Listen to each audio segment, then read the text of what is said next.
Hey guys, thanks for listening to The Cynical Nerd. Please keep in mind that we do not avoid spoilers for any of our topics, whether they are current or past media. Listen at your own risk.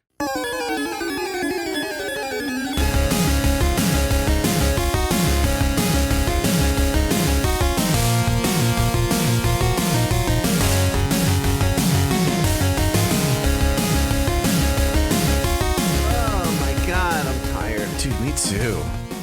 It's going to be a low energy podcast. It is. An LEP, if you will. I love those TVs. Yeah. LEP. Yeah, you know me. I'm very sorry. I'm it's not, okay. But I fake an apology anyway. Derek, I don't know if you know this. This is episode 90. 90. 90s. 90. Which is... Hey, Derek, do you like 90s? Did you like the 90s? I don't even know where I would go from that, but that's all I need to do is plant the idea that there would be a joke there, and then I'm done. I mean, if you pulled off E10, right? I mean, 90s is not too far of a stretch. Yeah, it's E10 and 9D. Yeah. These, yeah, E10. Oh, man. Oh man, I was so fat in that clip, but I look back at it and with awe because I have the smarmiest look on my face I've ever. Go like you like retract a little. You go like I'm like you like savor it for a second. I'm like I can almost hear little like mouth noises. I'm so happy. Oh, I'm like the Comcast guys from the South Park episode. Right. Like, nipple flaps. I'm like, oh, he said it. It was good. It was good. It was well done. Well executed. I want you to know we will, in fact, be assaulted by a 4-year-old. I told him I had to go upstairs. He thinks I go upstairs for work. And he like chased me upstairs. And I was like, what are you doing? Head downstairs. And he was like, I want him to say hi to Uncle Derek. And I was like, well, he's not here yet. And I also know that's just an excuse. Get back downstairs till he's here. Yeah. Yeah, so basically. Yeah. So bring him on up. We'll do it. I'll wait until he's behind you. That's my favorite thing when I see him before you do. Of course, because I'm looking at you, and I imagine you're looking at me. You're not looking at yourself. That would be weird. It's terrifying for me, but then I feel like it's also terrifying for you. It's almost like a chain reaction. I feel like I see the look in your eyes. I'm like, yeah. Sometimes I like don't want to tell you because I want him to scare you, but it's so impossible. Like the whole scenario is so funny. It just, yeah. I'm a bad liar. No poker face.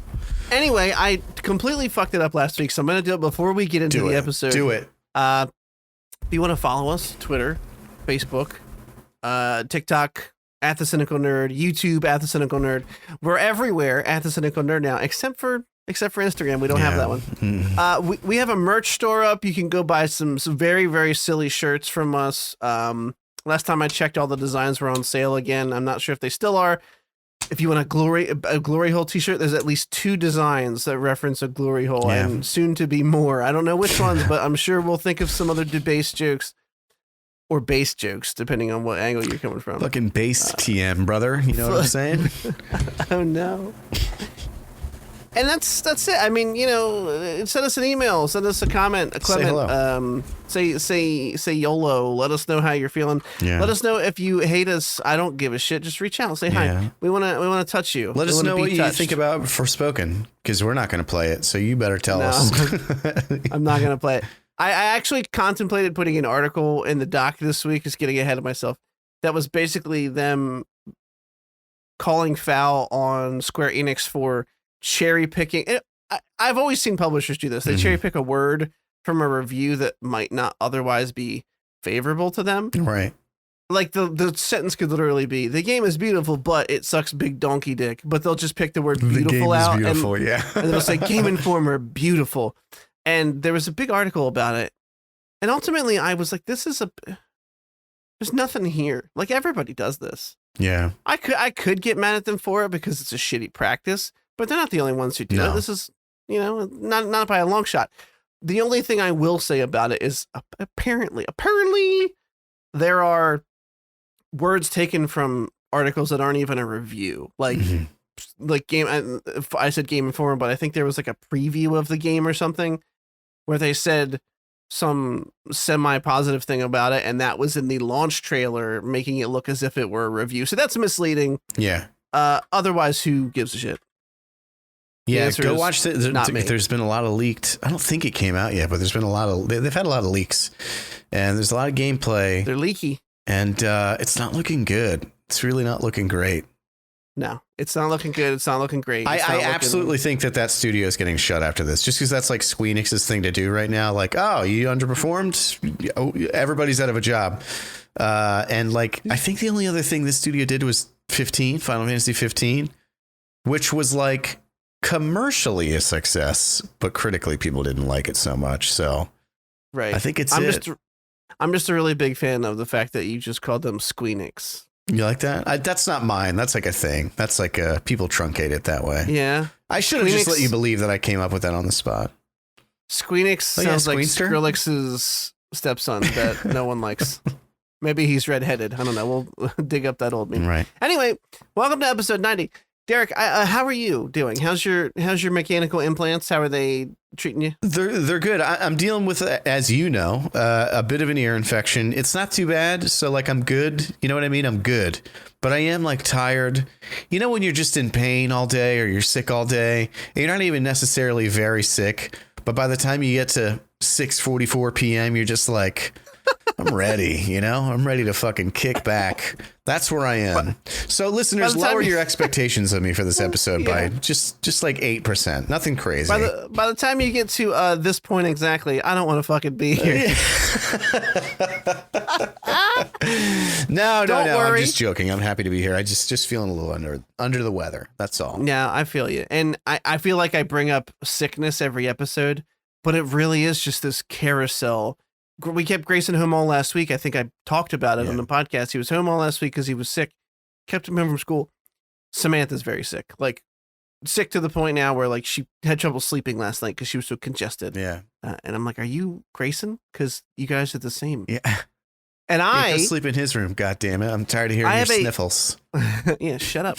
I have like a mini snowboarding trip this weekend. And by trip, I mean, like, I'm going up Saturday night in the afternoon, and we're gonna be there Sunday and Monday. Come home Monday afternoon. So I'll be next week is fine for the podcast. Fun.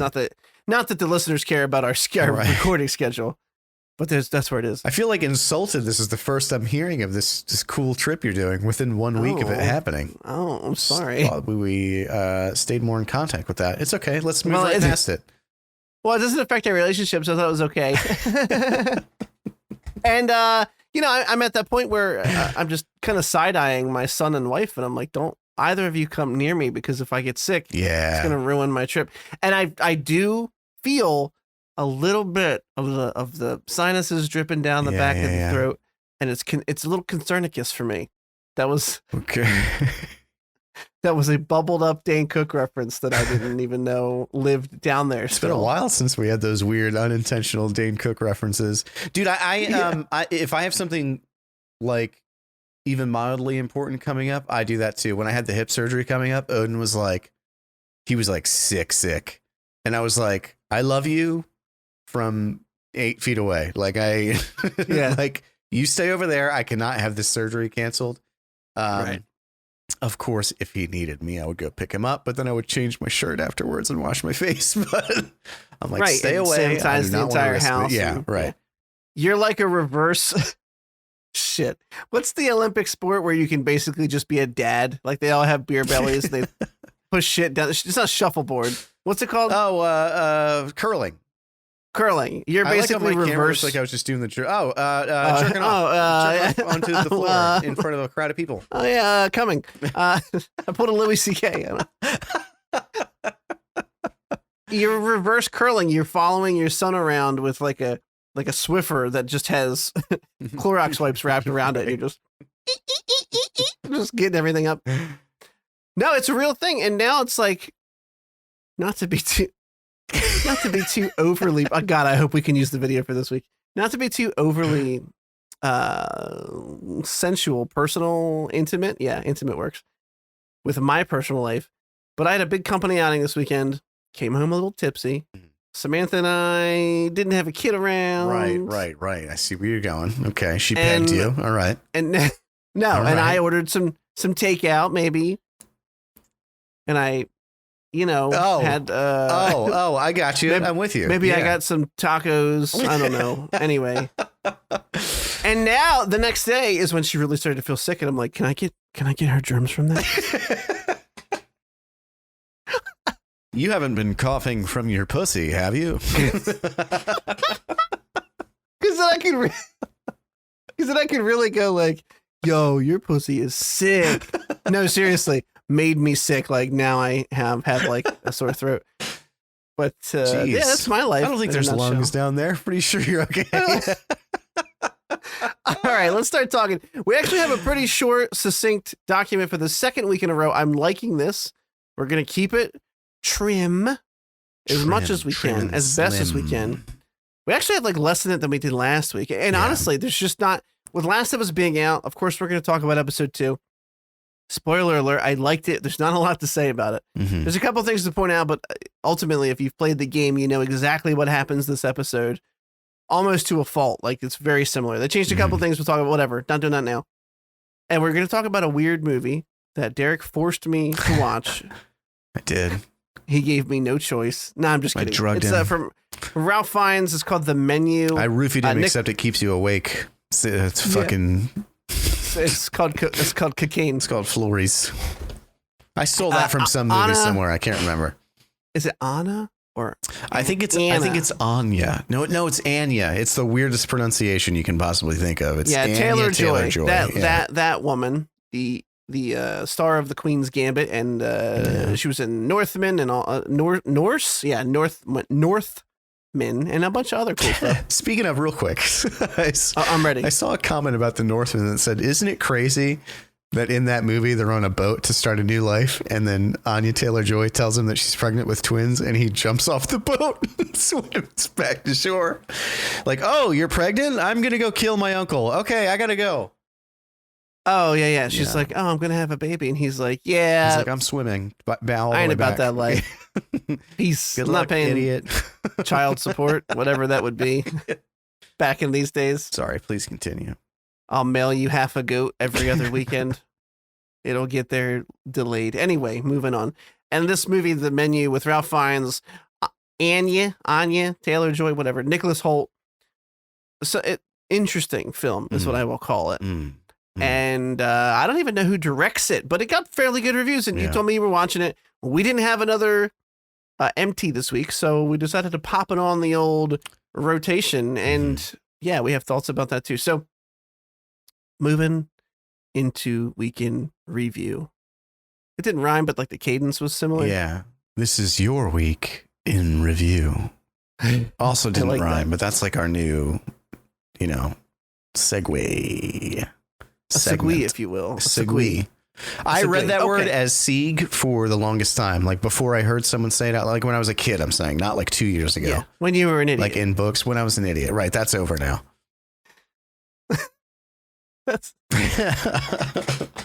Sagi. Okay, this came out back on January. I also, in my head, Ari, like Ari in my head. Oh. Please continue. I don't know how to respond to that. Yeah. I was a dumb kid. I read a lot too. I just didn't say the words out loud. So I'm like, Ari. What do you want me to say? I'm a dumb kid. Okay, this is a bunch of could be nothing news, but it's worth having a conversation about. So there was a leak on 4chan of all places. Haven't heard about them in a while. Wonder what mass murderer live streamed himself now. So, apparently the guy who leaked this picture because he disappeared. Suicide Squad, there was a leak of the sort of, I wouldn't say title screen. It's like the menu screen. It's like you're looking at your characters. And there was a Game Pass or Battle Pass icon. And that's it. Like no one saw like the tier leak or whatever's going to be in it. Or if it's a free Battle Pass, because a lot of people are doing just here's free shit to grind towards now. Or if it's going to be a paid battle, no one knows. But I got to be honest with you, from a developmental point of view, I get why these things exist in single player games, because you're only expecting people to buy the game once and that's it, and then your money dries up. So it's like, unless you're releasing DLC, you guys might have spent the last 5 to 7 years building this game with no money coming in, and you need to milk that motherfucker for all. So I'm not saying I agree with it. I'm saying from a business point of view, I understand why a battle pass exists.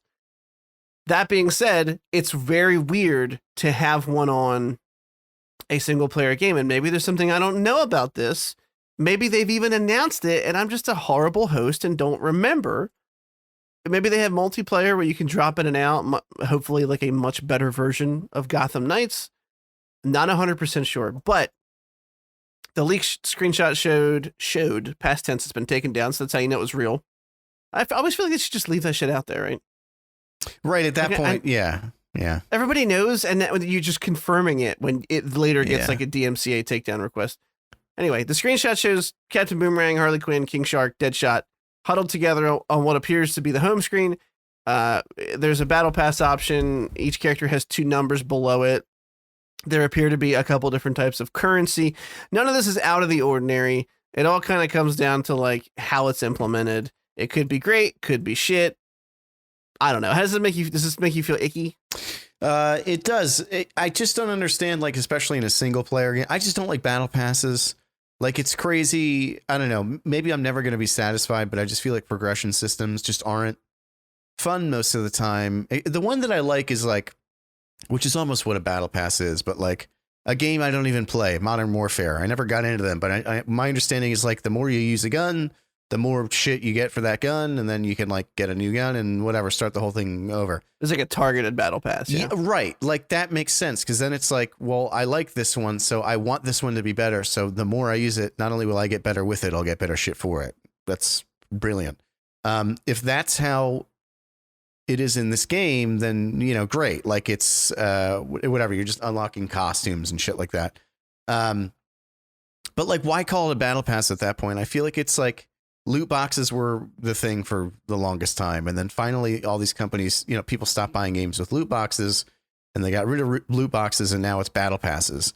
And battle passes it seems like across the board, people are like, it's crazy that I miss loot boxes. Like looking back on that and going like how much you hated that. But battle passes are so much worse that you miss the other shitty thing. I think okay, for example, different game, but Overwatch 2. Base game is free.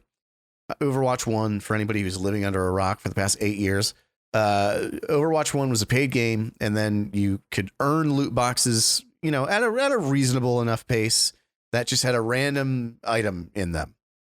Sometimes it was really good, sometimes it sucked balls. And then you could buy them on top of it. That was the sort of monetization of it. Now they have this battle pass feature and nobody likes it. Nobody. You'll grind for like fucking hours and hours and hours a day for like an emblem for a character that you never use. And of course there's like 40 characters in that game now. Dude, every time I load it up and look at that battle pass, and it's like, you don't get something cool until level like 25, which would take like weeks of me playing like 5 matches a day. I'm like, I'm not playing this fucking game. I'm not fucking doing this. Yeah, it's dumb. And I just don't, I don't know why. Like, if you were doing something that's more not so like predatory than that, then why call it a battle pass when people just hate that so much at this point? Why call it a BP? Why call it a BP? Why do that to this G? Yes.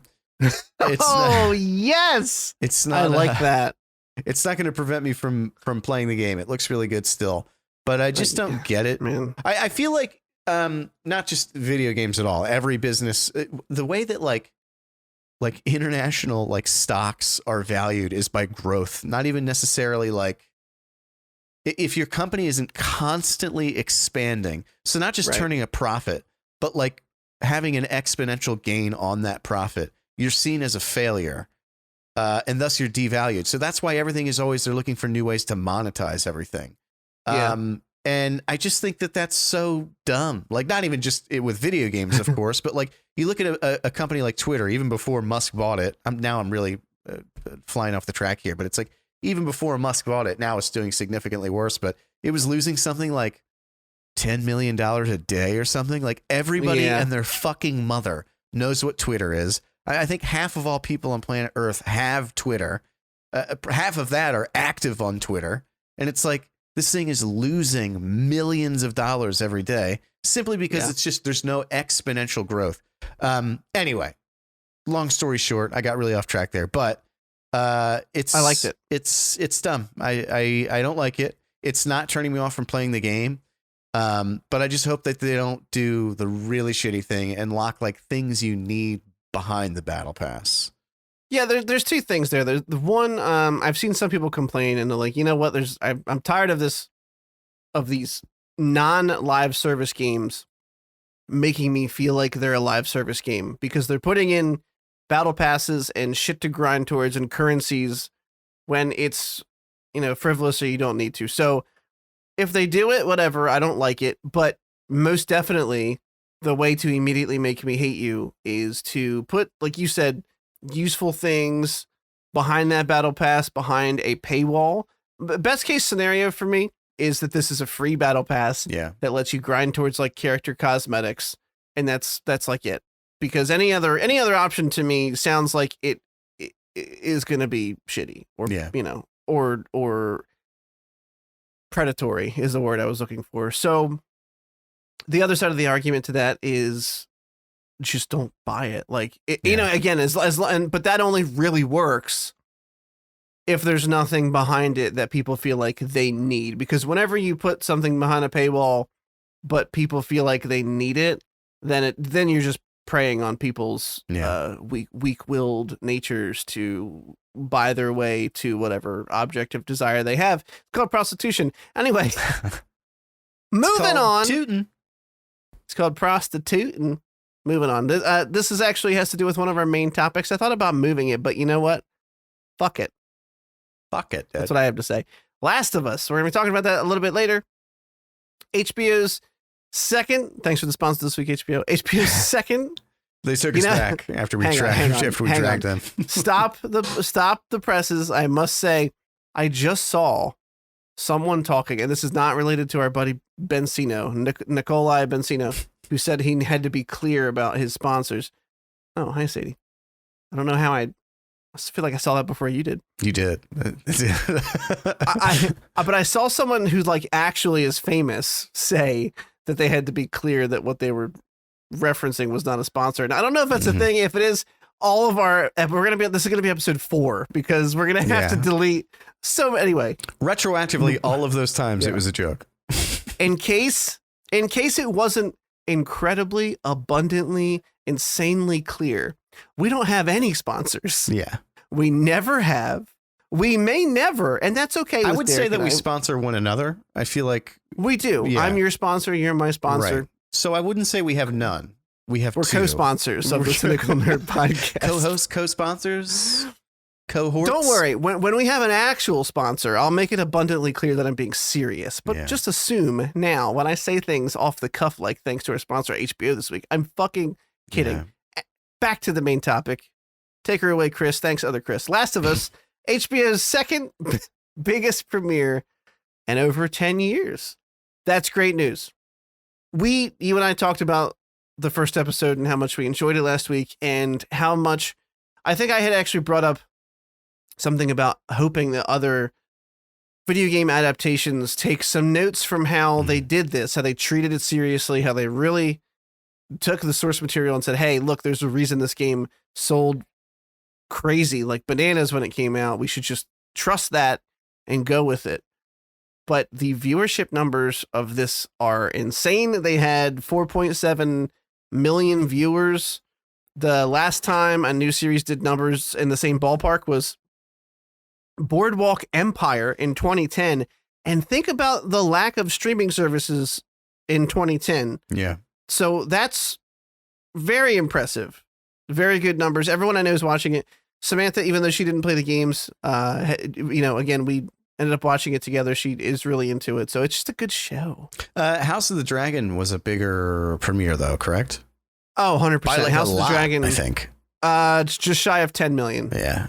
Yeah. But I mean, Game of Thrones is literally, before it turned into shit, one of the most beloved and popular shows of all time for HBO. So not incredibly crazy. Yeah. No, it is. It's bonkers, and it's all I can see people talking about. And it's yeah, I believe it, but I can't. I have nothing to add.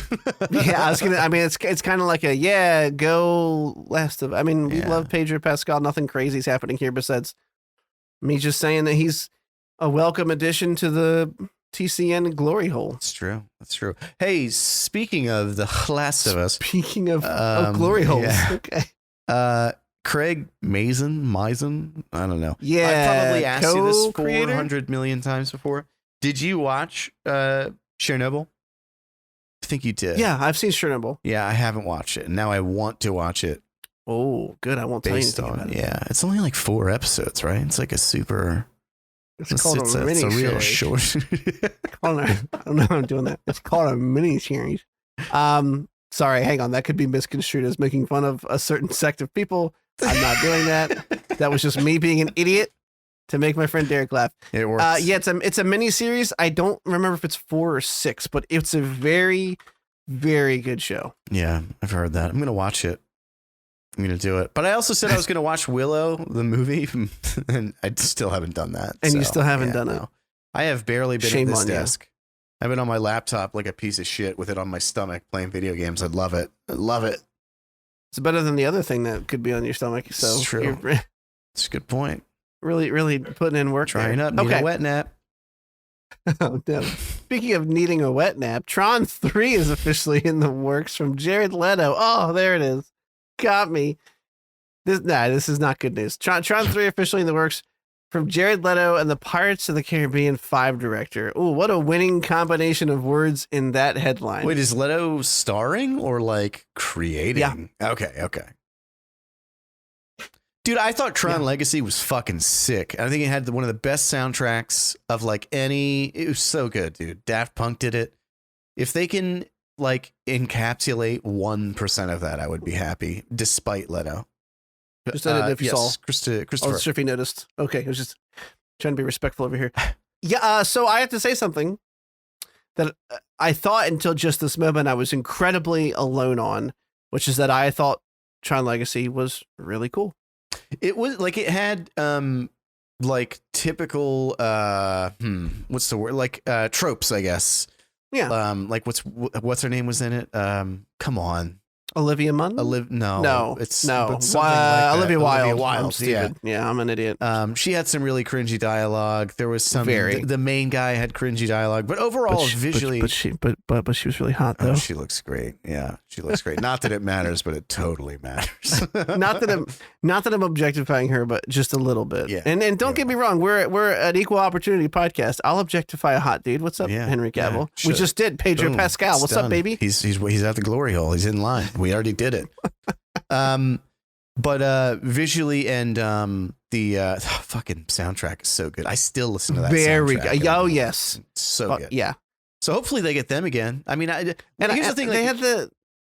No, I'm sorry. Please, no, you Mr. Christopher. After you. Please. I was just gonna say. I know they did the Uncanny Valley thing with Jeff Bridges, but I still really like the movie. Yeah. The soundtrack is killer. You're not wrong. It's the best part. That technology, it's weird. Like that technology, as much as it really sucked then, and it's still not perfect now. That was like that movie was like the pioneer for that de-aging type shit. So like without it, I don't think we'd be where we are. But it does look pretty bad. What's the name of the song? Is the song just called Rinsler? I don't know. I love it. Yeah, Rinsler. It's so fucking toy. That like game has its aesthetic. Movie has its aesthetic down so to a fucking T. It was great. Can we have like any more of a generic? Sorry, Garrett Hedlund, because I know like as an actor he's done some cool stuff, but like in that film, he is almost as generic of a male white protagonist as like Sam Worthington. Sam Worthington. That's what I was thinking before you said it. I should have written it on a fucking card and just held it up. Whose line is it anyway? Oh my god! Looking for Sam Worthington. It's on the board. Family Feud, whatever it's called. Anyway, apparently, Jared Leto has been championing this for a while. This is coming to us according from the Hollywood Reporter. I cannot pronounce this guy's name. It's got an O with a line through it. I don't know if it's Swiss or I don't finish. I don't know. I'm not even, it's J-O. It looks like Roach, but there's a J. So it's Do it. Just give it a shot. Joachim Ron. Whatever. I'm going to roll an R. I don't know. You got it. You say whatever at the end of his name, too. That's a part of it. Good old Joachim is set to direct the film, which is going under the working title Tron Ares. It will not seemingly be a reboot, and it will pick up where Legacy left off, which I also like a whole lot. I would be angry if it was a reboot, because while Legacy might not be perfect, it's still an interesting film. Like, they knew they had a huge, crazy legacy. It was never going to be great. They came out with something really generic, but still, run with it. You've got a template now. You know, there was a through line left to the last film. Jeff Bridges was so good in Legacy. Like, he was like, he was all like a tech monk looking thing. Remember the one point he has like some influence. It's just Jeff Bridges in Tron. Let's be real. He's like the Big Lebowski. He's just the Big Lebowski everywhere. Well, there was like some basically. There was some fight scene where he had a power because he created the place. He could like slow everything down for like a couple seconds so they could get away. Yeah. And the part where he recombines with what's his name at the end, fucking choice, Rinsler, dude. yeah, very good. Rinsler, the Tron Lebowski. Anyway, well, Jeff Bridges return as Kevin Flynn. Who knows? But either way, shit, my God. Look, I see Leto now and I cringe, but if he gets this to come out just based off of his star power, let's be real, he doesn't have a whole lot left after Morbius. He's got to use up what's left. I hope it's good. We say this time and time again. I'll repeat it here for the sake of history itself. I always want things to be good, and I hope that this is good. I hope that everything's good. Sometimes I want things to be bad. I got to be honest. So, sometimes I like to see people really build things up and look forward to them, and then they're terrible. Yeah. This makes me feel good. I don't know. Can't help it. I can think of one such occasion. Which is that? I can't tell you. It would give it away immediately. It would give it away now. Okay, yeah, let me know. Oh no, Red Hot Chili Pepper. By the way, I wrote down BP for this G from earlier because I think it's a potential title for the episode. Mostly because I'm such an idiot that whenever your humor is super close to mine, I'm like a weird, proud parent, but also impressed friend at the same time. It's a weird combo. Anyway, moving on. We both know sexual energy in that. Dude. Please continue. We both know, but you stupid listeners probably don't. I'm just kidding. You probably do. If you've been here before, Zack Snyder has a Star Wars without the word Star Wars in it movie coming out called Rebel Moon. We heard about this first because it's coming to Netflix, A, and B, he actually announced it and said this was a story that he took to Lucasfilm originally and pitched it as a Star Wars film. They decided not to go with it. So Netflix is paying him to do it. And now, surprise, surprise, if there's ever a filmmaker where you go, I want to take an over-under on whether or not this guy's huge operatic sci-fi film is going to be split into two films or not, you should always bet on the over for Zack Snyder because, like clockwork, Rebel Moon is now going to be a two-part space opera, epic space opera is what they're calling it. They've released some still shots that look like a sci-fi movie. Yeah. We don't have a lot of other info about it. They had Netflix released a 2023 movies to look forward to, and there was a couple, I don't know if you saw it or not, there's a couple brief snippets of the film in there. Very brief. It just came out. And yeah, I mean, speaking to Variety earlier this week, it was the Netflix co-head of original films. He said the reason for this is ode to Snyder. No shit. Since the story apparently can't be just locked to one film. When we saw, I'm getting like Justice League deja vu. When we saw how big the world he created was, we thought it would be better served as two pieces versus one film. And we've talked about this before. Visually, there's almost no denying Zack Snyder's talent. He's got a great eye for visuals. So we'll just have to see if the story can hold up and hope that someone else wrote the dialogue for him. Yeah. He's like Lucas. Love him. He's a real sweetie. There's this big, what's the word I'm looking for? People online, people hate Snyder fans. They have like a dude bro, reputation. And I'm like, all right, I guess I don't know too many Snyder fans out there, but none of us are like that. So that's them and this is me, and I'm looking forward to this. And that's it. I've never popped my collar one time. And I look forward to it. I have, but it was always ironically. So Oh, so that makes really it count? okay. Yeah, it doesn't. No. That just first makes comment. you cool. That makes I'm me a real cool unironically cool. Yeah. First comment on this basically agrees with this. I mean, this makes sense because Snyder just cannot make a 2-hour long film. Producers will tell him, make this film 2 hours, and he will make a 4 fucking hour long film and have to cut it down, and then it makes no sense. So, hey, why not just let him make 2 movies? Could not agree more. Yeah. The difference in reactions I got from this guy right here, my best friend, Derek, over the theatrical versus ultimate edition of Batman versus Superman Dawn of Justice. Oh, God, incredible. Were they summons to the Cummins when you came to me and said Cristoforo Rodolo, I watched BVS the Ultimate Edition, and I don't know what it was so good.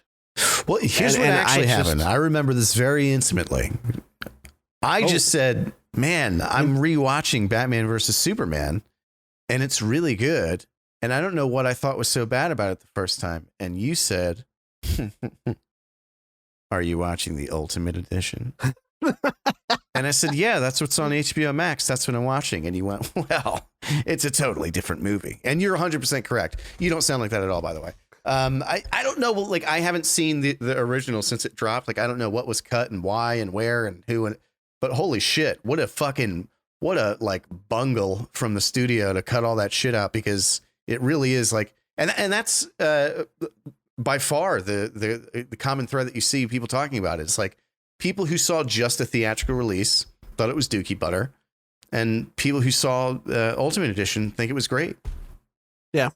So just let the same can be said about Justice League. And don't get me wrong, Justice League is way too big of a movie, and it's because they should have had more time to build characters and relationships before it. We get it. The Marvel movie of individuals and then team ups makes way more sense, especially in a world oriented towards comic book superheroes, because you need each of them to have their own stakes, their own personality, their own drive. You need to clearly articulate that to an audience before they get together and just have a hodgepodge of people you don't care about. So we in hindsight, well, this is in hindsight for Warner Brothers. Everyone was telling them to do that, and they decided to try and jump and make their team up film. But with what he had to work with, if you have the time and can waste half a day on a movie, Justice League is actually quite a good film. But it's just insanely, it's too big. Like it needs to be. It should have been done differently. But for what it is, anyway. I mean, how I got on this tangent. Where were we? That was it. We're done. That's it. We're done. End of the episode. Oh, sorry. I wanted to point. You said you went. I told you, keeping it high and tight. 40 minutes, baby. You had said you weren't sure what parts were cut out. Now, there's a lot of stuff here and there. I know there's a couple little scenes related to the Lois Lane's investigative journalism in the Middle East and stuff. One of the major things that was cut out, an entire storyline, was Clark going to Gotham to do investigative journalism about Batman. All of that was cut. Mm-hmm. He does not go to Gotham at all in the theatrical release. So all of the whole, like, basically the entire onus of why Superman decides to just go, no, I'm going to go stop him. He can't do this. He's not doing things the right way. Basically the entire stopping in front of his car, making him crash to tell him to knock it off. Yeah. Doesn't make sense unless you watch the extended cut. And there's some great scenes in that when there's the old guy scratching the lottery ticket, and there's so much of like Batman's state of mind and why he's being so much harsher to criminals in this than the audience expects Batman to normally be. He says something, he's like, oh, there's some mean in him. Like basically like he hasn't been the same recently. He's been kind of on a tear. Okay, I think the dog's fucking with the cat because she just scared the shit out of me. Okay, just saw her again. Woo! It's a madhouse. Anyway. Yeah, a lot of the stuff, a lot of just, what would it be called? Like set dressing for, why Batman is acting out of character. They talk about Oh, right. The scene when he goes to the jail and talks to the guy who he branded like his girlfriend or something. She's like walking out, and he's like they're gonna kill him in there, like they're gonna murder him because he got branded, and he's like whatever, he's not a hero or some shit like that. I don't know, whatever. Let's move on. No. Let's not move on just yet. Okay. Batfleck in that movie is so fucking angry and full of hate, and I love it. Dude, the scenes, like the fights are so fucking visceral. They're very good in that movie. So fucking good, dude. And the lines that he says when he I forget what it is. He like has Superman it might even be on like a wire with kryptonite or something. And he's like, I bet your parents told you were special. My God, fucking good, Eric, dude. Let me just tell you, I'm going to open mouth kiss you right now. So that line, Zack Snyder can't take credit for it. It is ripped directly from the pages of The Dark Knight. And it is one of my favorite Batman quotes of all time. Full stop, hands down. There's no contest. It's so good. And then he says, my parents taught me something different, dying in the gutter for no reason at all. It's just so fucking good, just hearing you dude. say it, I love it. Yeah. Oh, God, I want to watch it now. It's a great movie. I have to look the quote up, and I know you just said it, and I'm going to fucking repeat it because I love it. Hit me with it. So much. Hit me with it. Let me hear it. Well, this doesn't start. Oh, yeah. I bet your parents taught you that you mean something, that you're here for a reason. Well, my parents taught me a different lesson, dying in the gutter for no reason at all. They taught me the world only makes sense if you force it to. Beautiful. It is so fucking good. And the way he says it, though, dude, he's so full of fucking hate when that comes out. Same thing when on the roof when he says, like, you're not brave. What does he say? Men are brave. You're not brave. Men are brave. You're not brave. Men are brave. Yeah. And that's as he's gassing him and beating the shit out of him. Yeah. So, and then, that movie came out, and I'm not saying you still get through context in the theatrical that he's very angry. He's got a thing against Superman. He doesn't trust him. There's a paranoia thing here. There's a little bit of setup in the film about Luthor planning it, but they really spell it out in the extended edition. Like, no, he's like doing all these things behind the scenes to ramp up Batman's already obvious paranoia against Superman, because he wants them to fight. He wants him to take down Superman. He wants to swoop in at the last minute, kill him with the kryptonite. Lex was terrible, though. He was truly God awful. I will never defend it. It's just the portrayal. Yeah. The storyline of how he masterminded this plot to just nudge, like the whole you let your family die notes to Wayne and Wayne Enterprises. That was Luthor who did that. But goddamn, Jesse Eisenberg is so bad as Lex Luthor. Yeah. Exceptionally so. Exceptionally bad. Anyway, moving on. Go watch that if you haven't watched it. Again, it's a long one. It's like 3.5 hours. Yeah. There's a solid movie, but even with that theatrical cut, there's some people like, I don't understand. Why is this Batman so angry? Batman doesn't brand people. And I was like, well, if you could fucking pay attention, they clearly cover that something's wrong with him. Yeah. Like he's going through some shit. Anyway, moving on. I get on a soapbox very easily about those films because I know they're not perfect, but they are nowhere near the level of shit that they got. Oh, yeah. Speaking of shit, 343 Industries. Yeah. We still have to go back and play Infinite on co-op campaign mode. We do. I'd be happy to. I thought that the gameplay in the campaign was incredible. Incredible. Let me ask you this, because we also still have to pick it. I'm doing Italian hands. I'm doing the Felipe Bandolese hands. I forget. That's probably wrong, but is a shooter something we could do on the Cynical stream? Because we still have to pick a game. Or do you think that wouldn't work? I think it would work. Why wouldn't it? Because we could at least put that in a running. Yeah. Let's run it up. Speaking of which, listeners, quadrupeds, lend me your ears. If you follow us on Twitter, and I'm talking to all 15 of you right now. Sit down, grab a chair, let me talk to you. We need to pick another game for our Cynical Stream Saturdays. So we'll put up a tweet, put up a couple options. You can suggest your own. Whatever we did Dead Space 3 last, we need to pick another one. So we think of multiplayer, think of fun, think of involved, but not all encompassing, so that we can talk shit and have fun. Yeah, I'm sorry. Just give me 1 second. For what? Yeah, you're good. Awesome. So, yeah. Sorry, go ahead. Sorry. No, you're okay. So, with that in mind, send us your ideas. Yeah, and, please do. Halo Infinite in the running. But back to 343. Yeah. And back to shit. Sorry, let me swap that word out. They, so this is a shitty decision. So Microsoft cut like 10,000 workers. Google cut like 12,000. There's a bunch of terrible stories on the internet. One of them was Google literally firing an 8-month pregnant woman before she was about to go on maternity leave. Tech giant's gonna tech giant. I don't know what you want me to say. They're ruthless when it comes to getting rid of people when they're not doing good. They have decided to axe 10,000 workers, and quite a bit came from 343 Industries, the overseers of the Halo franchise, the stewards, I would say, of the Halo franchise after Bungie's departure quite a while ago at this point. So, a combination of layoffs and key departures, they're probably not doing great, but they will continue to helm the Halo franchise, which I unfortunately have mixed. Yeah, okay, they're same page. I have very mixed feelings about Halo Infinite. While both of us enjoyed the campaign, just bungled a lot of shit. Right, like the multiplayer came out half baked. It was the game itself was missing a bunch of features. Like the Forge wasn't ready. It was not ready for like a year after launch. Like a crazy delay on what was sold as a feature of this game that you were going to go pay for. I don't know. I kind of wish it would move on, right? Like go to someone else. I do too. I think that they made a fun campaign with Infinite. I feel like it had some moments of character development with the Chief that were good. All the stuff that we saw with Cortana, stuff we've seen like literally a million times so far.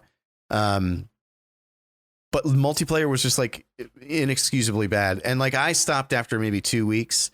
I have friends who kept playing for months and even they ended up quitting. Like it was just like super broken. Apparently it still is. And so there had been rumors circulating up until, I don't know, 2-3 days ago that 343 essentially was like outsourcing Halo moving forward. And I felt I'm like, all right, at this point, maybe somebody will do better than you have been, like someone else will pick up the baton. Yeah. Halo 4 was like, okay. Halo 5, pretty bad. Infinite, again, fun campaign. Story wasn't especially good. Environments were exactly the same, the whole time throughout, but nonetheless, a very, very fun, tight game. I would love to play it co-op. But in any event, I think they've just shown with the titles that they're releasing that they're just not really up to it. Like they're just not that. Yeah, they just don't get it. And I know, like I saw someone the counter argument being like, "Oh, Halo's only fun when it's a 20-year-old, arena shooter with no abilities and blah, blah, blah." I'm like, okay, they have to innovate. I understand. I'm not saying it needs to be exactly the same, but whatever new thing you're doing should be fun. I mean, that's not crazy to say that. It's not good simply because it's innovative. Or new, rather, I should say. So the fact that they're hanging on to it, I'm not like, we'll see what happens. We'll see. I always want to say like, well, they saw how bad Halo 5 Guardians did, so they'll do better on Infinite, but then they didn't. So like, because a part of me wants to go, well, they see people's complaints about Infinite and they'll do better next time, but that didn't happen the previous time. Right. So, right. Halo's still alive for some reason. Still limping along. Still going. Someone hit it with a shot of adrenaline for no reason. It's like in the Batman, like when he shoots it, which was a great scene, by the way. Shoots himself with a bunch of adrenaline, but there was actually no bad guys left. He just shot himself up with adrenaline for no reason. Yeah. I don't know. It's a bad analogy. I just wanted to bring up the Batman because I rewatched it recently. Chef's kiss. As like a refreshment, the notable departures in the last year. Bonnie Ross was the studio head. She left last September. Multiplayer director and longtime Halo veteran Tom French left in December. And yesterday, amid the chaos, Bloomberg reported director and longtime Halo writer Joseph Staten, not Stalin. My brain thought Stalin at first. Not a good look. Joseph Staten was headed to the Xbox publishing side of the business as the studio made the quote unquote difficult decision to restructure. Those are awful words to hear. Yeah. Yeah, previous Halo multiplayer designer, Patrick Wren, he is a developer, but whatever, said that the reason that the game suffered so much was incompetent leadership up top during the development of Halo Infinite, which caused massive stress on those working hard to make Halo the best it can be. Sometimes those statements piss me off because they probably had a couple lazy developers, right? Like so I'm not worker shaming and siding with an executive. I completely agree with them. They probably had incompetent leadership. Like, how else do you fuck a project up that massively? How else do you have like an Xbox showcase for a game that you say is going to come out in like 3 months, and then like the next week you delay it by a year? Like, that kind of shit should not have happened at all. And of course, that's leadership. That starts from the top. But I always they're like all these people working on Halo to make it the best it could be. It's leadership. I'm like, you tell me you didn't have just a couple developers who were like showing real up bad at their job. Yeah.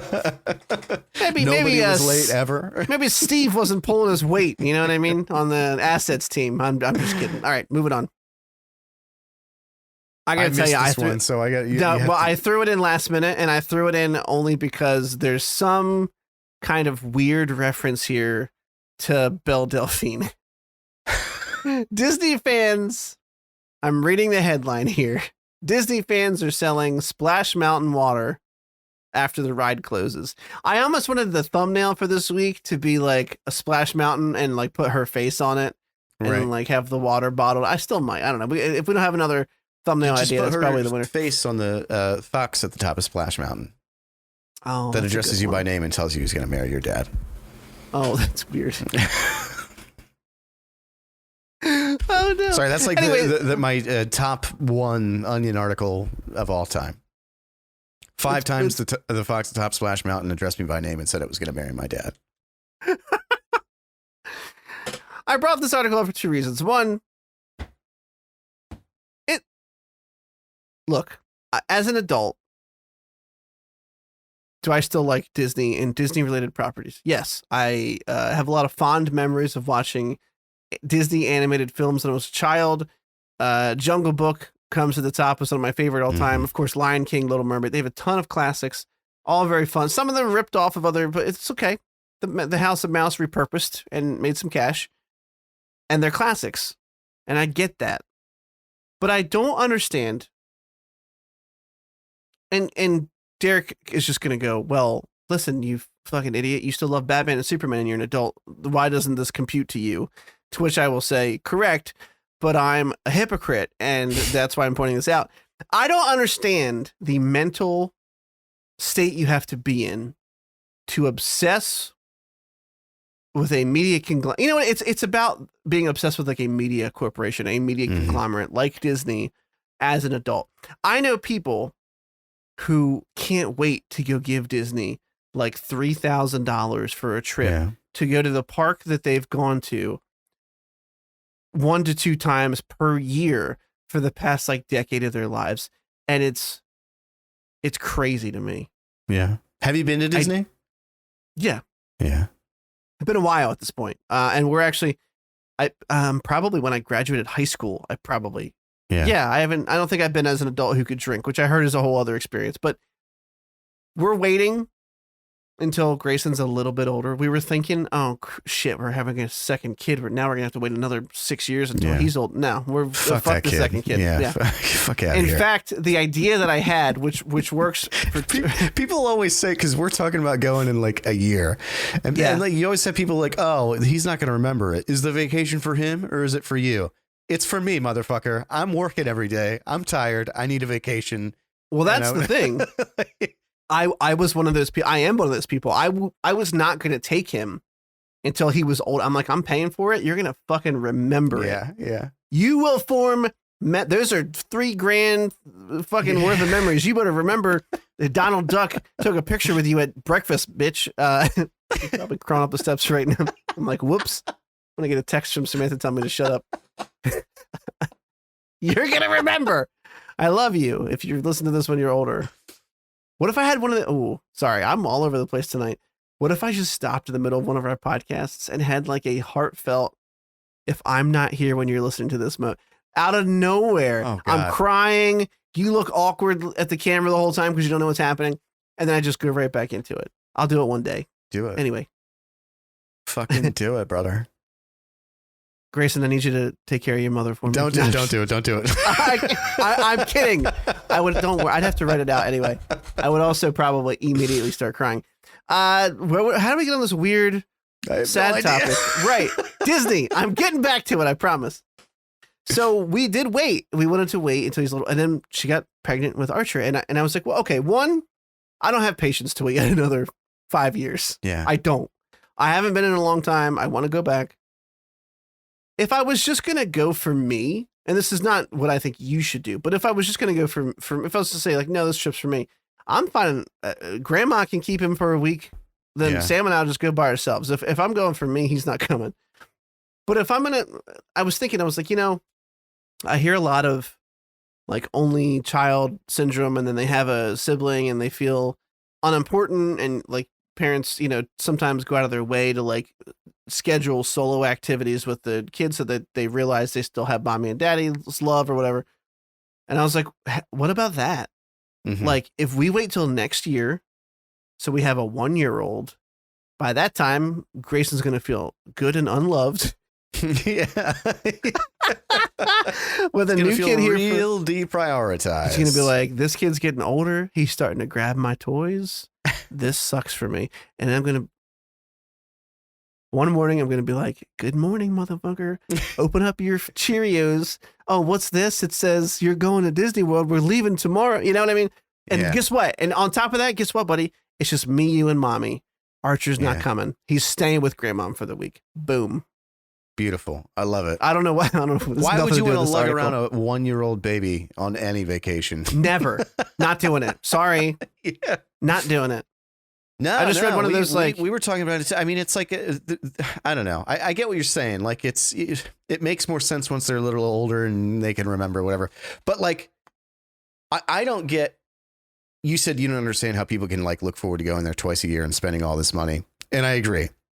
People who have made their entire life, their entire personality about being Disney adults, that's weird to me. Like that's bizarre. Yeah, they like unironically wear mouse ears like just around the clock. Exactly, and they wear like the family themed T-shirts and stuff. Like that's bonkers to me. However, they take pictures of the wristbands. Oh, we got our wristbands today. We used the same ones we used last time. You know, you can reactivate them, right? A little Disney fan tip. It is. Follow my TikTok. Well, I never went there with a kid. We were only together for like a year when we went, so this was a couple years before Odin. And it was fucking awesome. It was like a really good time. It was Food and Wine Festival, which is kind of like, for the adults. But we went to all the parks because I had never been before. Veronica has a bunch. And she used to work there. Oh shit. Okay. And so we went to all the parks just so I could have that rite of passage or whatever. And overwhelmingly, I hated all the kids' parks because they're so crowded and there's kids everywhere. But like Epcot and even Animal Kingdom were like not as crowded and more like people just drinking and eating food and stuff. Dude, I had a blast. I had such a good time. And I can't wait to go back, even though it's like egregiously overpriced to everything. But it is a super good time. And customer service is excellent because it's priced so ridiculously. I will say that. There's a couple times we had to like change reservations around, and it was never like, oh, sorry, but we can't. They're like happy to help you. It's like unreal, their customer service. I don't know how I got off on that diatribe, but I don't either. But the moral of the story is I can't wait to go with Grayson and buy him some Splash Mountain water. Yeah, I brought this up for no other reason than to just make fun of adult Disney fans who are so insane that they would pay, get this, $150. Yeah, unreal. A jar of dirty water. Yeah. That's had like people reused water. Yeah. pee and spit in it. Yeah, rubbing their hand in it as they go by. Disgusting. Random cat sighting. So would you guys do a thing where like you went on vacation and you brought like none of the kids? Would I? Absolutely. Yeah. If I could sucker one of the grandparents and keep them for I actually. You know how, because we're parents and the internet knows that because of our they're aware of that. shopping decisions and whatever other cookies they stored based on my personality. Every once in a while, I'll just get one of those like parenting article ads like thrown in my face, and one of them was like, "Oh, the couple that champions vacationing without your kids," and I was like, "No, I can totally understand that because everyone needs a break." Yeah. And if you're vacationing with kids, I got to be honest, it's doesn't really sound like you get much of a break. You're still taking, not when they're older and can go, here's $20, go have fun in the arcade, like let mommy and daddy have a couple afternoon cocktails. But like, he's 4. If we did go next year, he'd be 5. I mean, it's sure he pisses and shits on his own, but like, that doesn't mean every moment's about him. The whole thing's going to be structured around him. So I can absolutely see the argument of like, if you could, mommy and daddy will be back. You're staying with grandma for a week. Right. Veronica and I were talking about just playing around with the idea of going to Japan in like 5 years, like just putting away money and just saving up over a couple years. And so we're like looking at all the tourist hotspots and where to go in the countryside and the city and blah, blah, blah.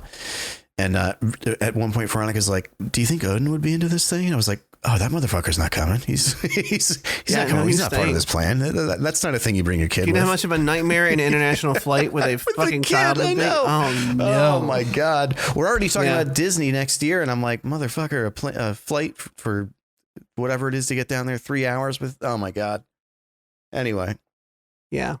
I've been the guy on the plane who's like, and I've never given anyone a hard time for that, but I've been the guy in the plane when another kid is screaming. But of course, I have yet to be the person on the flight whose kid is screaming. And it sounds like it's a fucking nightmare. So not looking forward to that. I get anxiety when he starts to act up in like a store. Me too. Yeah. So I can't imagine being stuck in a I feel like I have to apologize that we can't get out of. Honey, I'm just going to step outside for a second. I'm really overwhelmed right now. I got to go to the bathroom. Again, it's like the 4th time. Yeah, well. Blame Grayson. Anyway, moving on. That was it. On to trailers.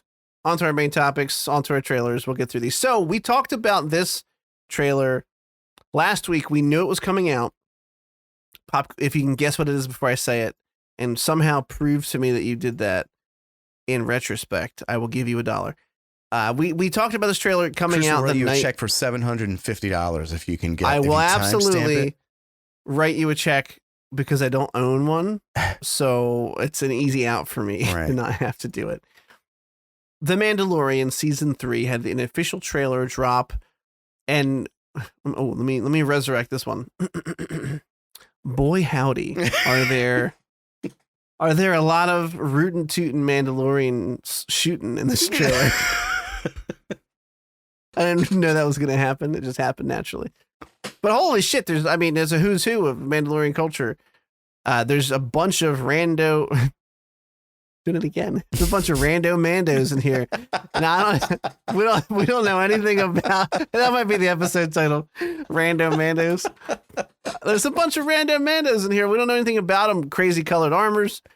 But there's, it's all the plot that we expected, knowing where we left off between the end of season 2 of Mandalorian and the little 2.5 that we got from those 2 episodes of Boba Fett, which I went back and watched again recently just to see the difference in CGI again from season 1 leak to season 2. It's crazy. It was really well done. I'm excited. I don't want them to bring him back again because it feels like a crutch. It's like, what episode is Luke going to be in? But I hope that things similar to that happen, like maybe cool cameos.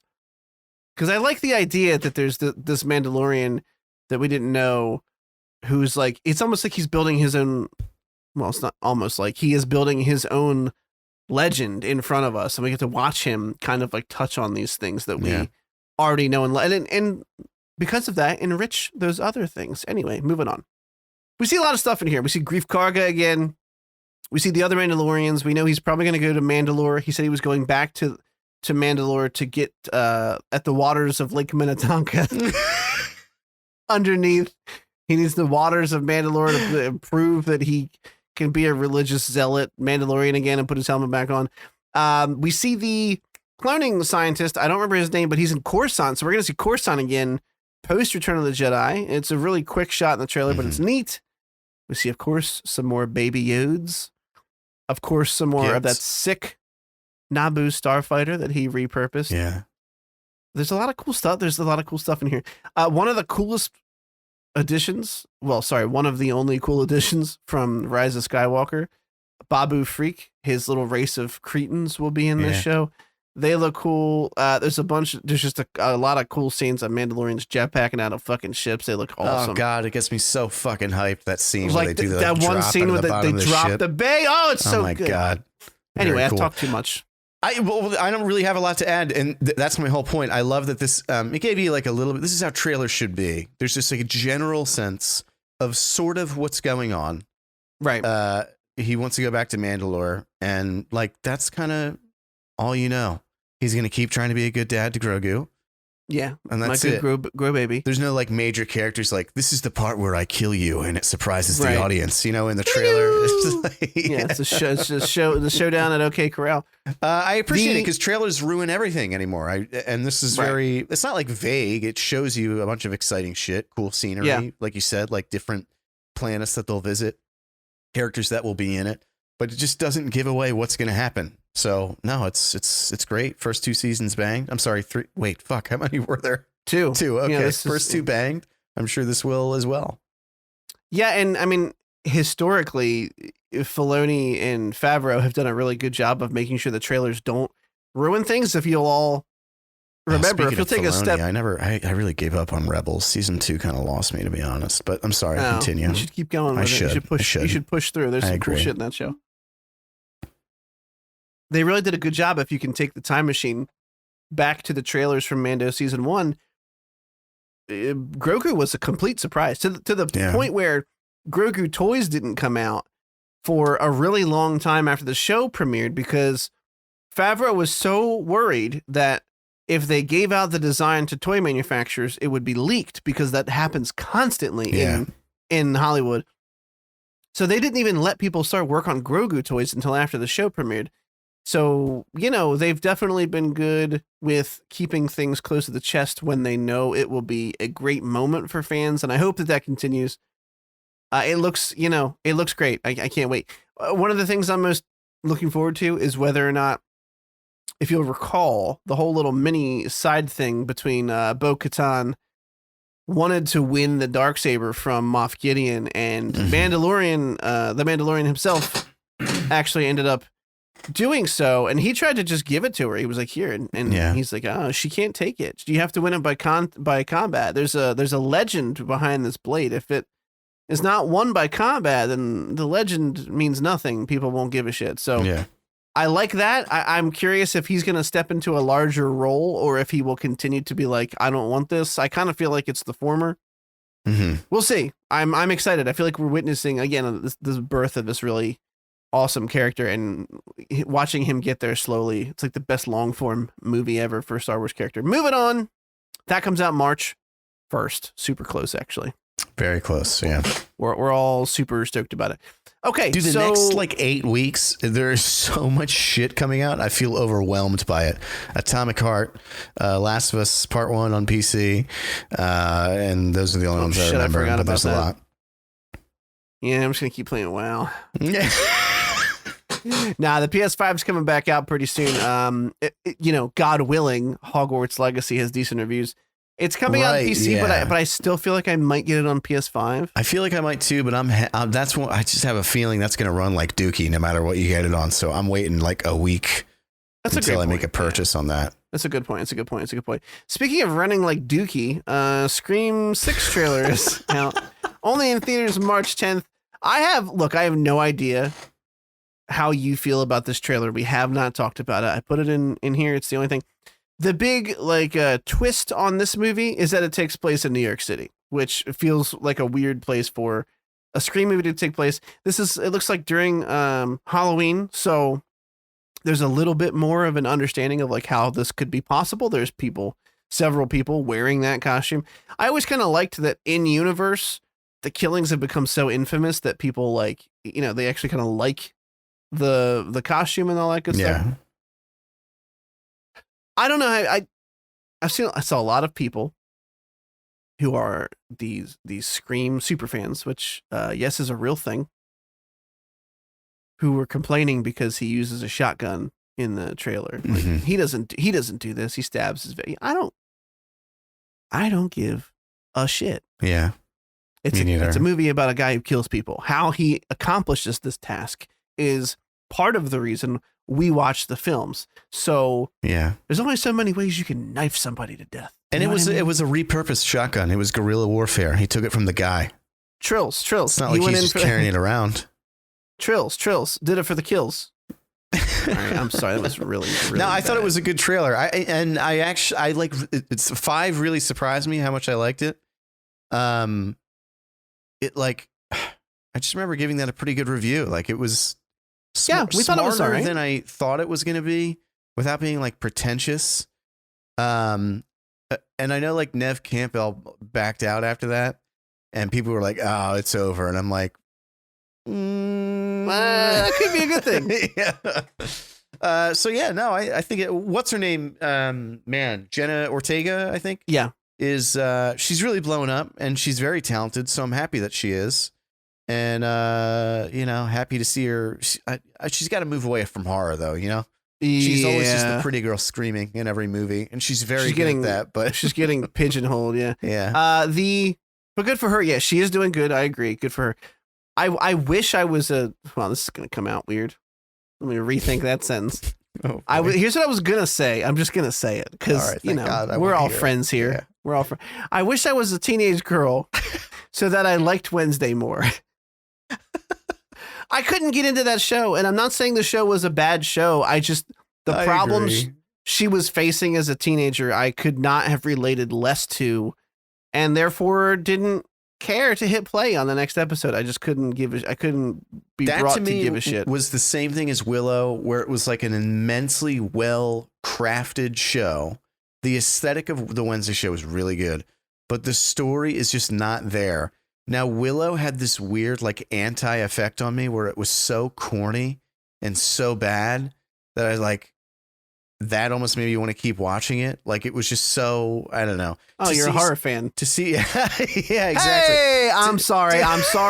I know it was a cheap shot. Listen, I'm talking to you specifically, Scoot. I'm sorry. I know that was a cheap shot. I just said it for the laughs. I'm sorry. I take it back. But to see something we both with that said Scream bad 6 looks good, with okay? Special effects that good was just, I don't know. There's just something about the like disconnect there that was great. But I completely forget what we were talking about. Oh, Wednesday. Wednesday. Yeah. Wednesday was just boring. Like it didn't even have like it's so great. It's just like nothing interesting was happening. I gave up maybe 3 episodes in. I couldn't even make it. We watched like 15 minutes of episode 2. Yeah. And I think I was like, so I looked over at Sam. She was on her phone. I had my Steam Deck out and I was like, honey, I don't care about this show. Like it's cool enough, but like, I don't give a shit. Yeah. They're like showing off in her room and she does like this wicked cello practice that's filmed from a bunch of different angles. And I was like, cool. I think it was a cover of Paint It Black as well, which makes is it so somehow much worse. Yeah, significantly worse. Anyway, trailer's cool. He kills people.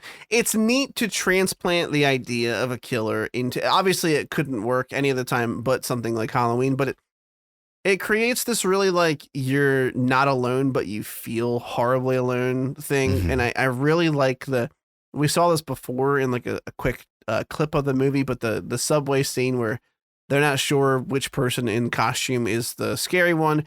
Mm-hmm. Some of these people could be looking at them just very innocently and it still looks menacing as shit because they don't know who it is. I really like that kind of stuff. And I cool. I always want, again, for the 15,000th time overall and the second time today, always want things to be good. So this comes out March 10th and hopefully it is in fact good. Moving on. Invincible. That's right. We haven't talked about that show in forever. And there's honestly not a whole lot to talk about here either. This is a season 2 teaser that is basically the creators acknowledging that it's been a while since they've heard anything about the show and the status. And it's a conversation with Seth Rogen. I mean, another alien. And his name is Alan the Alien, which just makes me chuckle because it's really stupid. But anyway, the whole purpose of this, if you want to go watch it, do. You're not missing anything if you don't. The entire purpose is to let us know that A, it's still in development. B, it should be coming out late 2023. So we're probably closer towards the end of this year.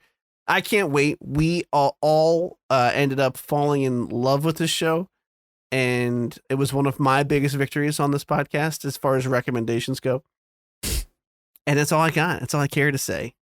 I can't wait for it either. But I hated this teaser. It was like a self-referential, like, yeah. meta, and it's just like, and the whole thing that they were saying was like, we don't really have much to show you, but we're still working. Right. I'm on like, it. yeah, It's I get just it. release the trailer when you have something to show. I don't know. It's kind of frustrating. Just put like Cummins. I don't know. Anyway, also the place they're at's called Burger Mart. And but it just the initials are BM. So all I'm thinking of is bowel movement the entire time. Yeah. And it's like the window. It looks like two turds around the initials BM, and they're like hot because there's like heat coming off of them.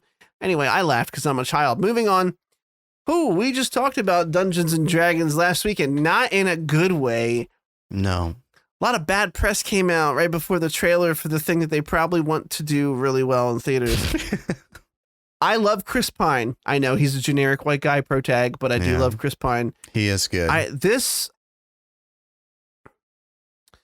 The trailers aren't doing a whole lot for me, mostly because this just looks like generic fantasy adventure, but that's kind of what Willow was. And if they can somehow capture, there's like I don't know what it is. There was something to Willow that, despite some of the silliness, still made it really endearing or riveting, or I don't know what it's like the commitment to the world they're in or something along those lines. I haven't quite sussed it out, but if this trailer can do something like that, I think I'll be into it. But as of right now, it's not doing a whole lot for me. Just to put it on Front Street. Bring another one back.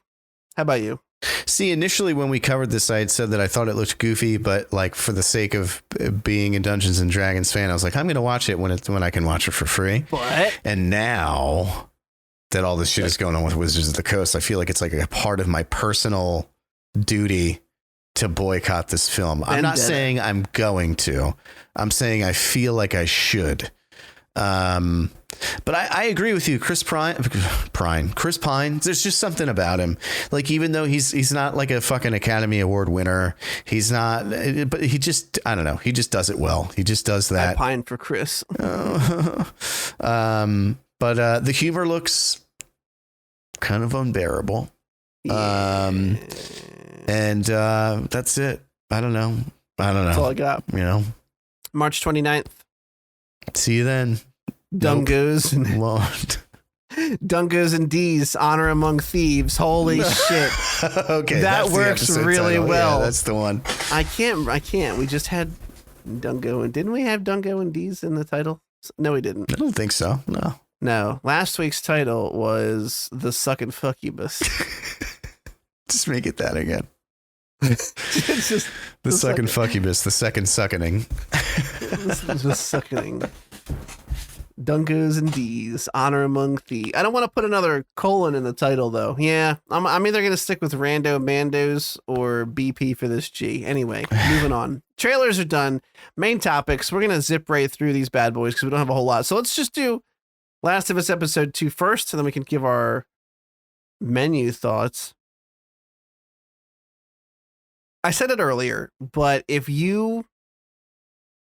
first off, I really enjoy this show. It's incredibly well done. Everything looks great. I have whenever you can tell a team has put a lot of effort and love and care into something, when I have a really hard time telling if something is CGI or practical. And that happened to me in this episode. I think ultimately it was CGI, but I'm not sure. One of the clickers towards the museum scenes, there was something that happened that I was like, this looks real, but I can't. Fun fact, the like monster design man person is the dude from Stranger Things. Oh, that is an FF. So I went left tracks because the shit looked really good in Stranger Things. So it's believable that the shit would also look good in this, since it's the same guy. It's also probably a mixture of both. I'm assuming they have some people in physical outfits that maybe they augment with some CGI, which is what they did for Vecna, which was very effective at him feeling more tangible. Yeah. Dude, he looks great. He looks really so good. Yeah, and I'm like, he went through insane amounts of makeup work to get those prosthetics on, and then they just put the icing on the cake with the CGI. You know, they blended everything together, gave him some creepy tentacles. Anyway, we're talking about The Last of Us. So ultimately, I really am in love with the show so far. I think that they're paying a great deal of respect to the source material, and again, for good reason. The source material is wonderful. I did say earlier, though, that if you've played the game, you knew exactly what was going to happen in this episode. And because of that fact alone, I felt a little underwhelmed. And it was kind of inevitable because we always warn about spoilers before the episode rolls, but Tess dies here, and we knew she was going to die. She dies in the game. It's part of the progression, is that this unwanted guardian role by Joel. He didn't want to do this. It was kind of her idea to take the not bounty, but take the delivery job. And, Joel's kind of emotionally closed off and doesn't really want to open himself back up to this young girl. And ultimately, obviously, doesn't work at all in his favor and becomes very attached to her. But all the story beats are hit here. They made some weird choices with Tess's character when she died, but ultimately, I liked the episode, but it just left me. I was like, okay, well, what were the I knew weird this was going to happen. With Tess's character when she died? The way that she died in the game, and I don't worry, I didn't play this recently enough to remember. I had to read something about it. In the game, she dies in a firefight with Fedra. Yeah, that's what I thought. As I couldn't remember, but I thought that's what it was. And she goes out in a blaze of glory, whereas here, she just, dumps over some gasoline and says, get away, and blows herself up pretty unceremoniously.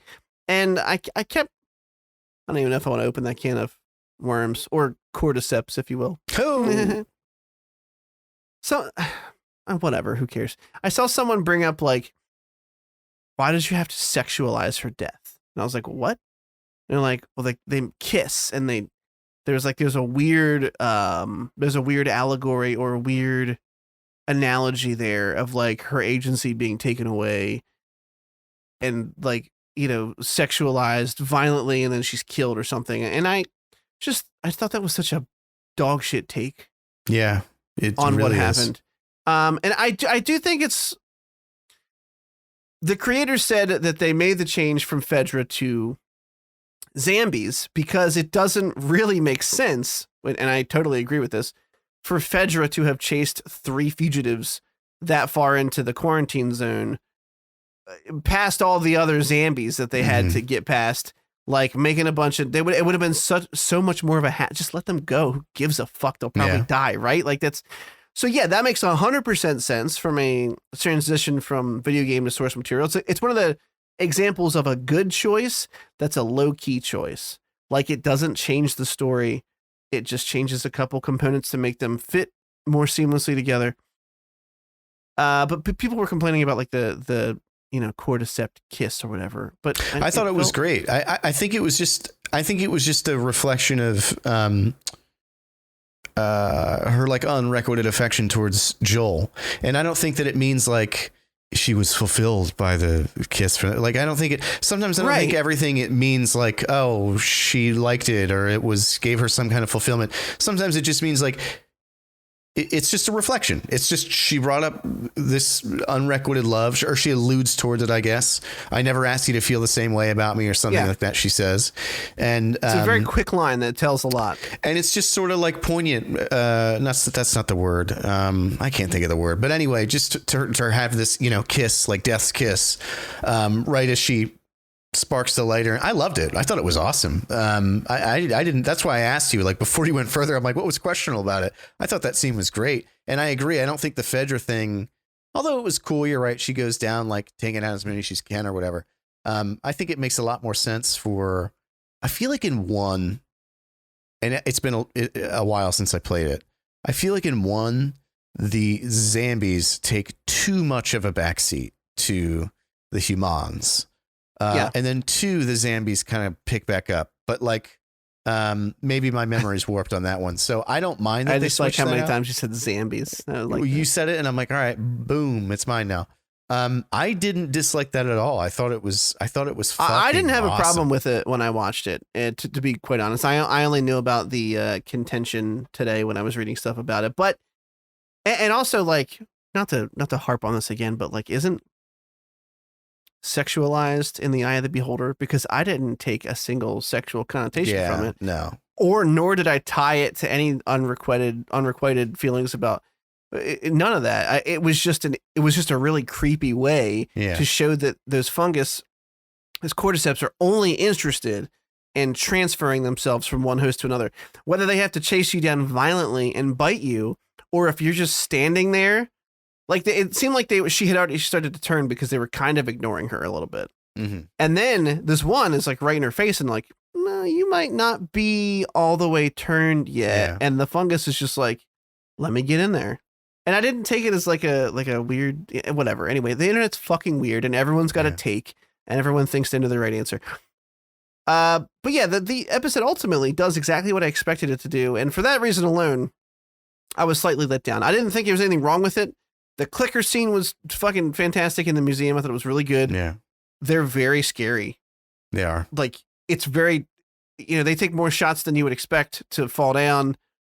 And I had to like remind myself that they made it very clear, unlike zombies who are dead and reanimated, these are living creatures still. Otherwise, this doesn't work. Like when the host dies, they're dead. Mm-hmm. So the same things still work to kill it. Shoot it in the brain. Make sure that they don't, But yeah, I liked it. It was cool. Yeah, I loved again, I don't know if this happened in the game, but I love when they were like, well, how long do they survive? And he was like, some last a week or two, and some are, the OGs just hanging around. 20 years still. Yeah. I thought that was a neat little nugget. I mean, you imagine like if they're fungus based, if they don't have any access to sunlight or water, then they probably starve to death. I hate in any zombie anything that they just live forever until you shoot them in the head. It's just like, it won't stop me from enjoying a zombie thing, but it's just fundamentally doesn't make any sense. If you don't have energy input going in, you don't have energy to put out. It's just like a fundamental law of nature that just gets ignored. Now this dead thing, his muscles are falling off, but he can walk around on his fucking femurs alone. It's just like, even it makes if you no sense. Understand like those laws of physics, your brain understands that something doesn't feel right about it. Like you're like, how are they still? I don't understand. As much as the show kind of went to shit, it was something I liked. The Walking Dead. Now, of course, they stretched it out way past breaking point of believability, but they always did like these zombies are really old, and therefore like this is just half a zombie just crawling because its legs fell off. You know what I mean? They find the zombies, I think early in season 1, like sitting down a well or something, and it was bloated and disgusting. Stuff like that is cool. And I agree, the little details during conversation that you could miss if you're not paying attention are some of the best parts. And yeah, that was a cool line. Anything else to touch on, sir? No, I liked it. I thought it was great. And I agree. I kind of have a feeling I know where it's going to end.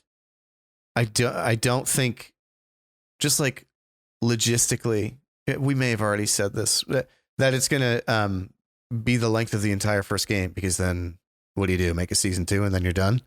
Right. I think they'll probably break it up into 2 seasons, and I'm pretty sure I know where it's going to end. I think it's going to end after the Creepazoid in like the snow town thing. I think that's going to be the end.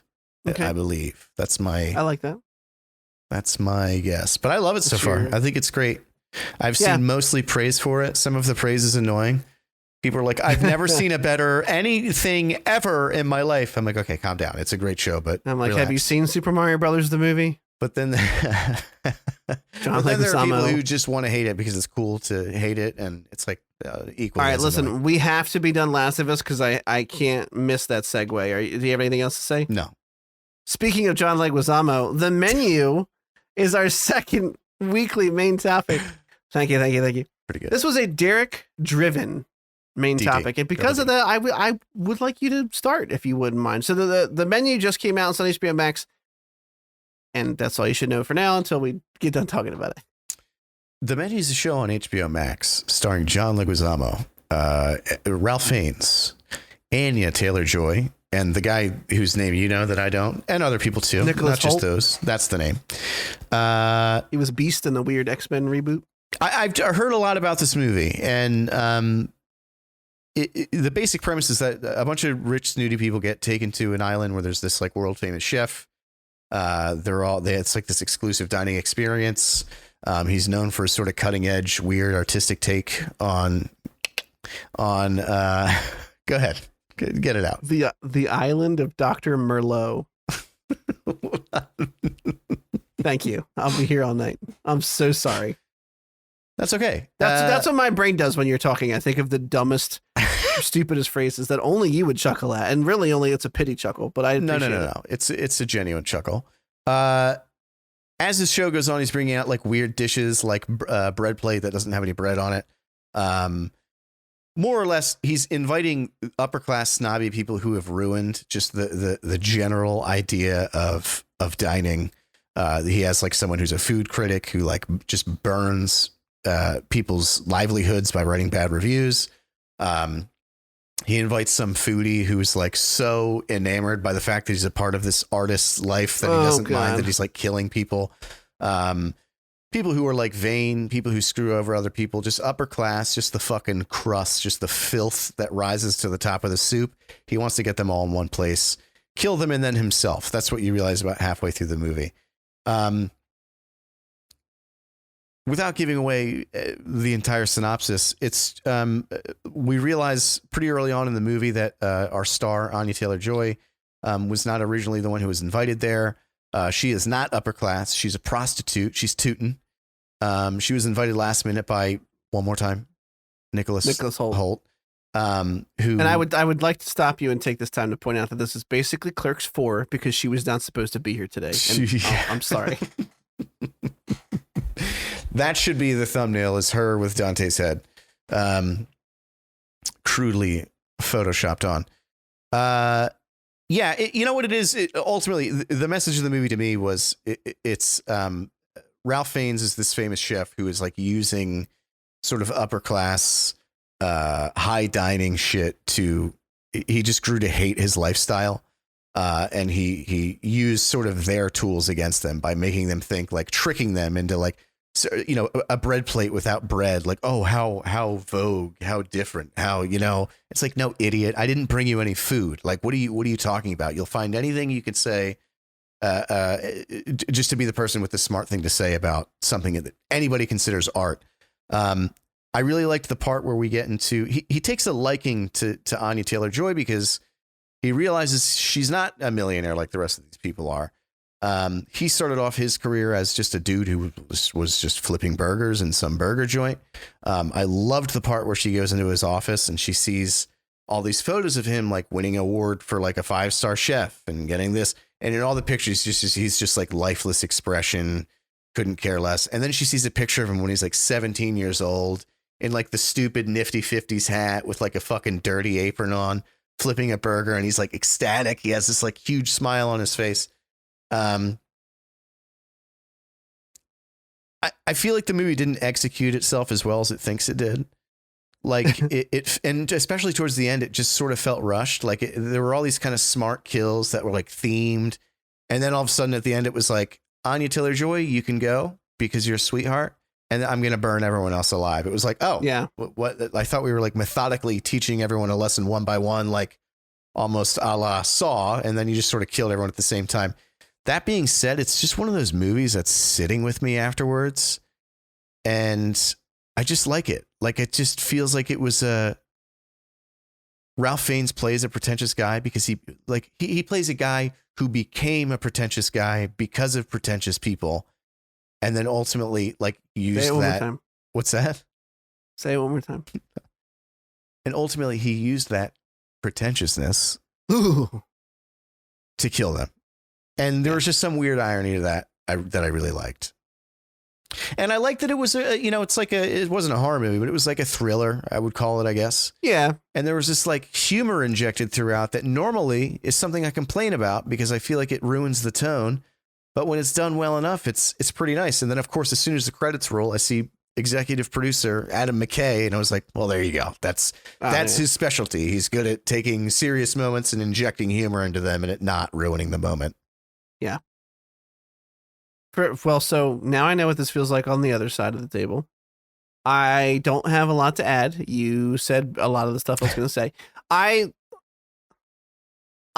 agree with you. You actually just made me realize something when you were talking about the movie. I didn't like when it stopped. I wasn't like, I loved that movie. Yeah. But I did like it. And I was like, well, a little silly here and there. It did feel rushed. I was in this thing where we're like, okay, that guy got his finger cut off. All these people are getting their shit brought to the surface with these tacos, these tortillas. I did kind of think they were going to like one by one. We'd find out more and more, find out this, find out these connections. And then all of a sudden it just felt like, okay, she can go. You're all dead. However, it is sitting with me too. I was like thinking about it today and I told somebody at work about it and like the idea, the concept behind it.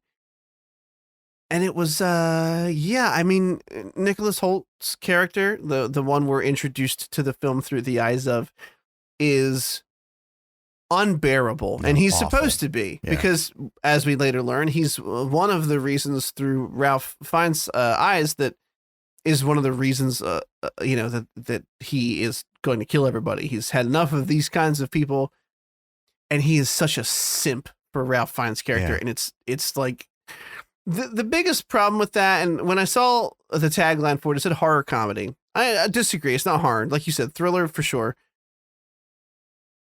Thriller, definitely, I would say. But some of the comedy is just in the character writing because he is so over the top. He's unbelievably simp. I agree. Like, it went a little too far sometimes. It was like, you're like, okay, he just really loves cooking and he's talking about it very passionately and yada, yada. And then all of a sudden, he's eating normally when the guy's finger gets cut off. And I'm like, no one would be doing that. Yeah. No normal person would be doing. And I get it. You're like, but just no. I mean, some of that stuff was like, I got such a rage built inside of me when he told Anya, that she was acting like a fucking child. Yeah. And he was like scolding her for not eating. And I was like, I just want to beat him up. Can I just reach into the movie and beat his ass? Yeah, no, it's weird. I don't have a ton to say about it because it was such a unique film. It was crazy from start to finish. It was fun. I would definitely recommend it. If you already pay for HBO Max, it's on there. Go watch it, please. It's a good time. I will say this. I read up on it afterwards. Just, I don't know. Whenever I have a movie sit with me like that, I do that. And I think that there was some stuff in there that was meant as just little nuggets to go find. I don't think it was the overarching theme of the movie or anything, but some interesting stuff is like, it's sort of an allegory for the Greek tale of Tantalus, who was a guy who murdered and cooked his own son and then fed his son to the gods to prove that they're not omniscient. There's all of the, what's the term? Is it cardinal sins? Like wrath, gluttony, lust, are represented by each table. So I forget it again. Fucking beast is what I'm going to go with.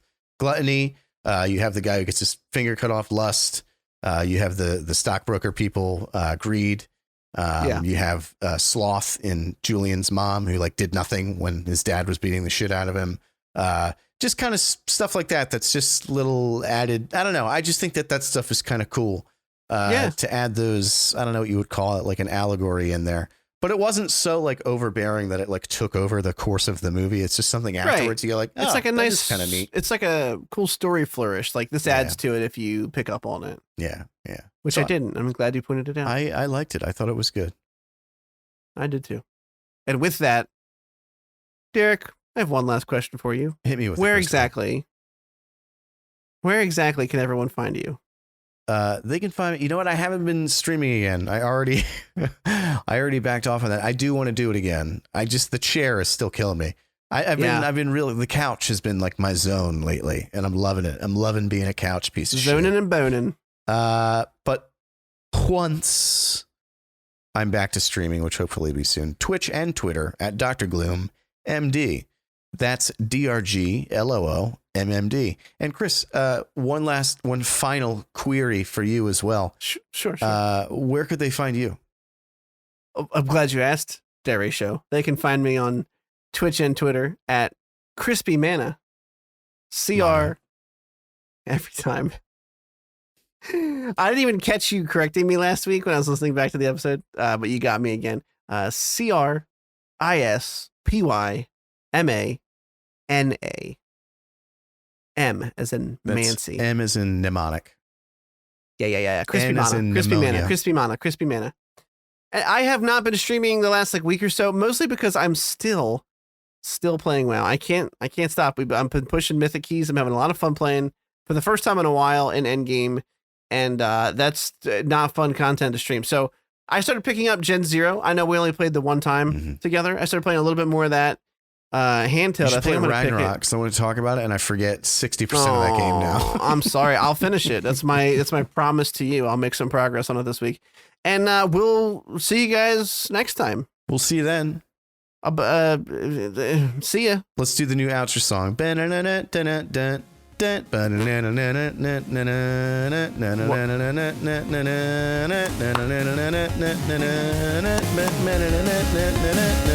What?